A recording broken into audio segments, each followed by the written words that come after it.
Hey, what's up? This is Ricardo at Parts People, and in this video, we'll outline the steps for completing a part replacement on your Dell PC.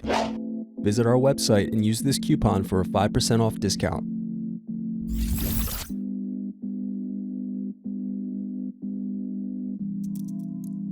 Use thin object to peel off screw covers. Now unscrew and remove base cover.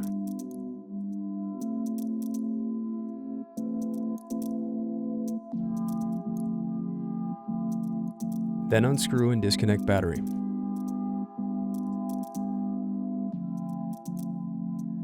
Then disconnect and remove speakers.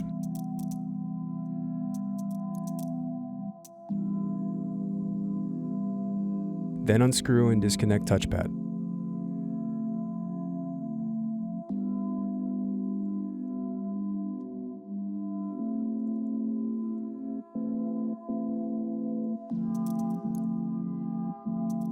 Thanks for watching. Don't forget to like and subscribe if you enjoyed this video. And if you need more, check out this playlist to watch other tutorials for your laptop. You can also click here to find parts for your laptop at partspeople.com.